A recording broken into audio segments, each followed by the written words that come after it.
วามกรากุมภา อันนี้มันพีคเขาบอกว่ามันจะพีคช่วง1 ถึง 10 กุมภา เราก็เลยเลือกมาวันที่5ตรงกลางเลย มันจะเปลี่ยนยัง เปลี่ยนไปหน่อยแล้วล่ะ ตอนนี้คือเขียวอมเหลือง ยังไม่แดงใช่ไหม อาจจะเจอสัก1 สี 2 สีเดี๋ยวไปเจอกัน เดี๋ยวแวะปั๊มแรกก่อนนัดผู้ร่วมทีมไว้ แวะไปเรื่อยๆอ่ะจนกว่ามันจะถึงอ่ะ เท่าไหร่นะ385 กิโล385 กิโล เจอกัน เจอกันนะครับ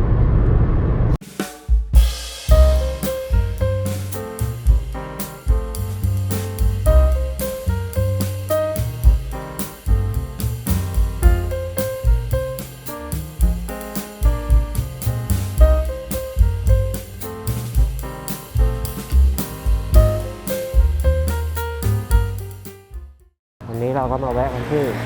I am Cafe สิงห์บุรีต้องดูว่ามีอะไรกินบ้างเป็นร้านคาเฟ่ใครมาถึงสิงห์บุรีก็แวะมาได้นะครับ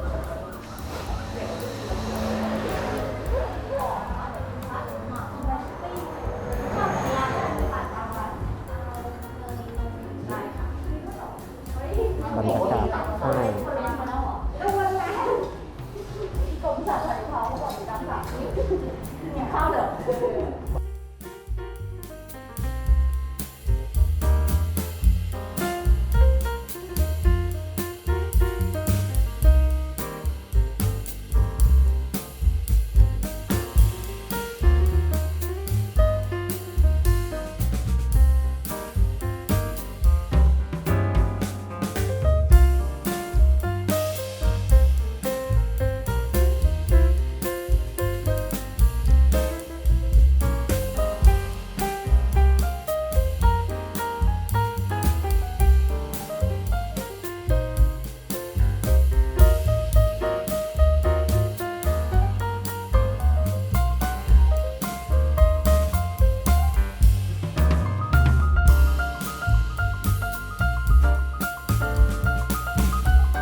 กันที่น้ำตกคลองลานค่ะ เรากางเต็นท์แล้วเราก็เลยเดินมาที่น้ำตกสูงมากตอนนี้หน้าน้ำยังเยอะอยู่ค่ะ สวยมาก สวยมากแต่ ใหญ่ ใบไม้ มาก ยังไม่เปลี่ยนสี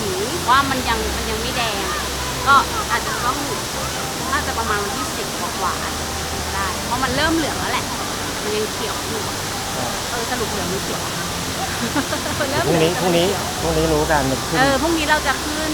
กี่โมงช้า ช้างแล้วเราจะขึ้นไปดูว่า มันจะเปลี่ยนสีจริงๆไหมในวันที่5เขาบอกว่าดีเดย์คือ1 ถึง 10 กุมภาพันธ์ใช่ปะแต่วันเรามาวันที่5 ใช่เดี๋ยวไปดูพรุ่งนี้อีกที แต่อันเนี้ยสวยมากชมน้ำตกเพลินๆเลยค่ะ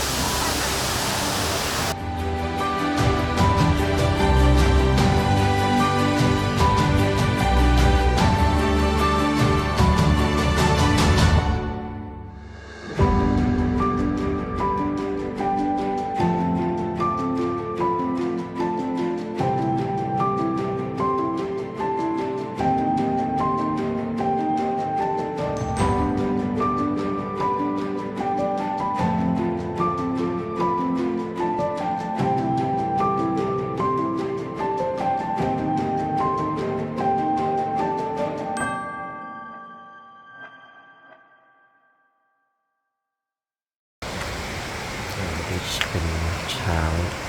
ของวันรุ่งขึ้นบรรยากาศเป็นเช้าว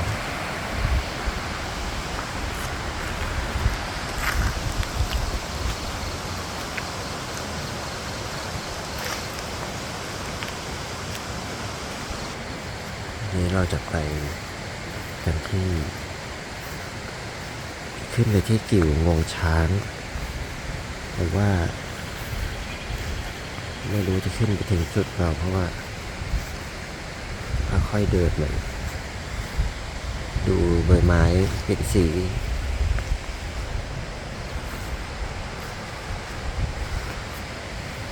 อากาศดีมากวันเช้าหนาวมากตอนเช้าของที่นี่ดูบรรยากาศรอบๆเต็นท์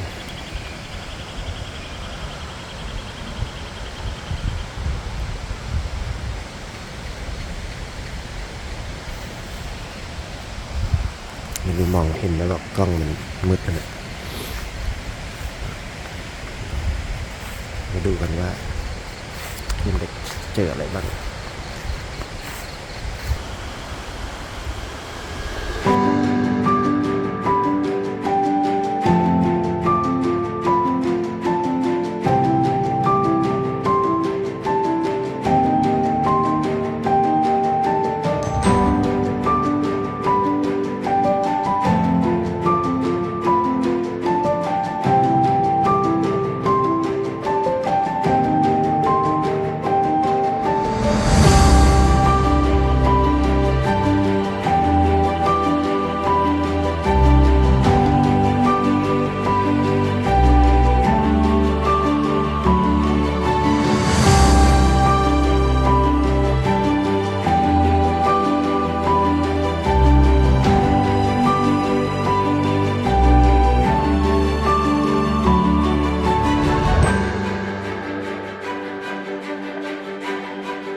ใบไม้เปลี่ยนสี